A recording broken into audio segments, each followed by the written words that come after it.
السلام عليكم ورحمة الله وبركاته. ازيكم يا حبايبي؟ عاملين ايه؟ يا رب تكونوا بخير. النهاردة ان شاء الله هنعمل مع بعض القراقيش السادة او المنيت. هنعملها بطريقة سهلة جدا وبسيطة، ومش هتاخد معانا وقت خالص في التحضير. يلا بينا نشوف هنعمل القراقيش القمر بتاعتنا دي ازاي.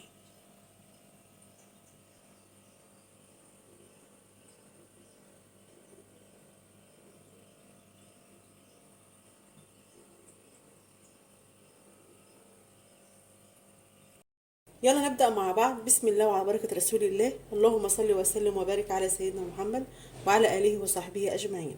أنا معايا نص كيلو من الدقيق أو الطحين متعدد الأغراض. هضيف على نص كيلو دقيق نص معلقة صغيرة من الملح، وهضيف معلقتين كبار من السمسم. طبعا السمسم بتاعنا متنقي كويس.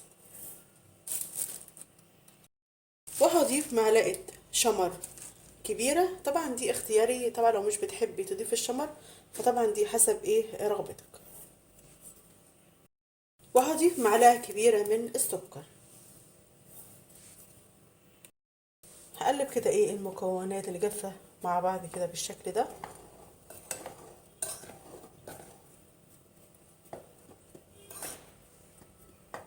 وهضيف عليهم باكو من الفانيليا البودر. هنقلبهم كده مع بعض.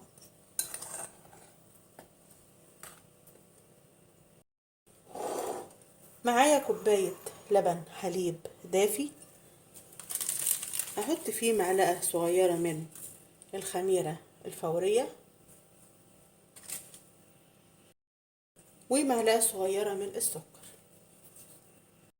ومعايا روح موز، ده بيتجاب من عند العطار. هحط بس ايه نص معلقة صغيرة كده.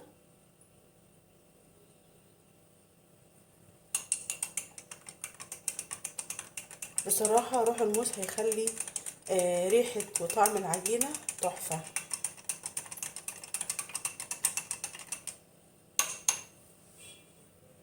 هضيف على نص كيلو دقيق كوباية من السمنة. طبعا السمنة انا مسخناها كويس. هقلب كده الاول ايه بالمعلقة، لان طبعا ايه السمنة سخنة، عشان بس ايه ايدينا ما تتلسعش.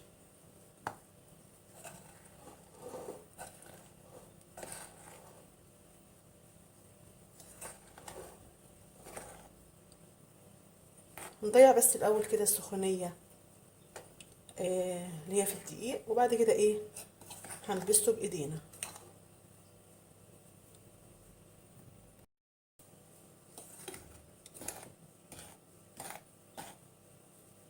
كده خلاص السخونية بتاعت السمنة هديت. هبدأ بقى كده ايه ابس الدقيق كده بايدي. اهم حاجة تبسيه كويس عشان تغلفي الدقيق بالسمنة.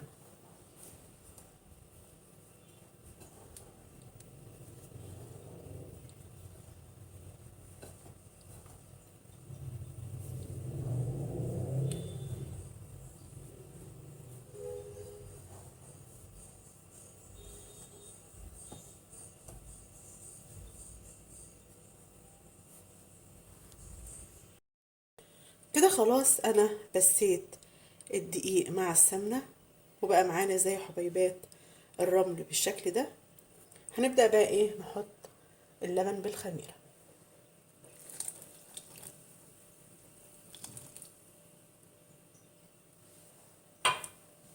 وهنبدأ كده ايه نلم العجينة بالشكل ده.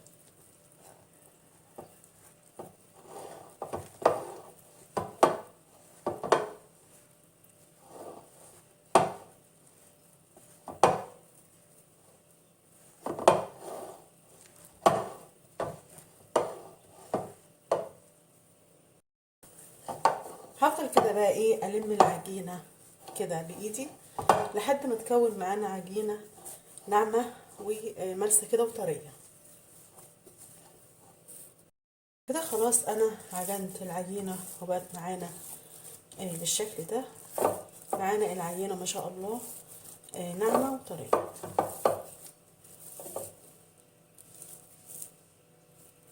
نبدأ بقى ايه نشكلها. معايا صاجة فرن او صينية ألمونيا، دي اللي هنسوي فيها القرقيش بتاعتنا. بقى ايه اشكل العجينة. انا معايا حتة عجينة اهي، هدمجها كده في ايدي وهفردها بالطول. انا فردتها بالشكل ده، هبدأ بقى ايه اقطع.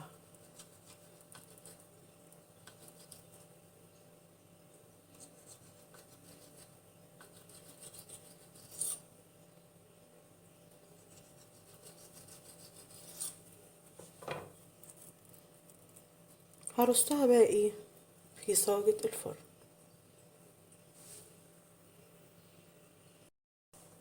ما شاء الله العجينة معانا تحفة في منتهى الجمال.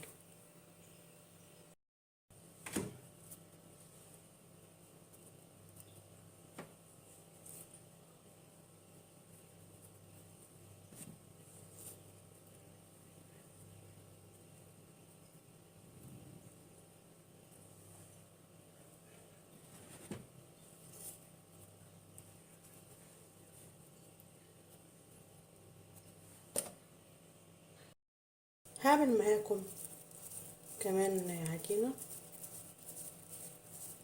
هدمجها كده في ايدي وهفردها على الرخامة بالطول بالشكل ده.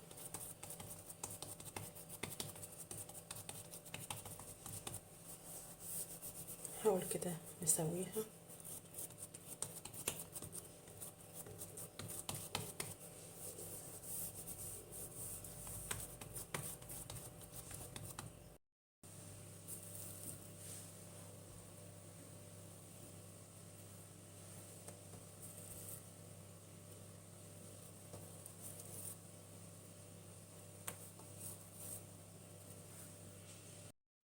كده خلاص انا شكلت الكمية كلها وبقت معانا بالشكل ده. هغطيه وهسيبه يخمر لمدة حوالي نص ساعة، ولما يخمر ان شاء الله هدخله الفرن على درجة حرارة 180. بس اهم حاجة لازم يكون مسخنين الفرن قبلها بحوالي 10 دقايق، ويدخل على درجة نار عالية. وبعد كده هنهدي النار لحد 180 ونحطه في الرف اللي في النص. ولما يجهز معانا ان شاء الله هنشوفه مع بعض. كده خلاص القراقيش جهزت معانا. طبعا اول ما ادت معانا لون من تحت بالشكل ده، رحت ايه طافيه فرن البوتاجاز ومشغله الشوايه، ادت لون من فوق في منتهى الجمال.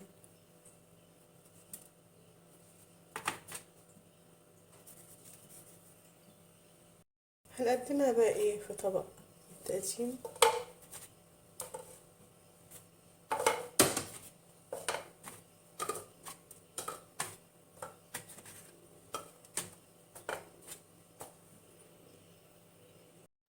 كده خلاص القراقيش جهزت معانا وبقت بالشكل ده، بصراحة فعلا في منتهى الجمال، تحفة.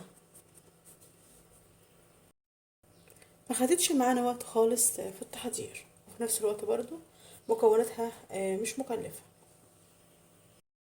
احلى شوية قراقيش تاكليهم بقى جنب كوباية شاي، بصراحة فعلا حاجة من الاخر.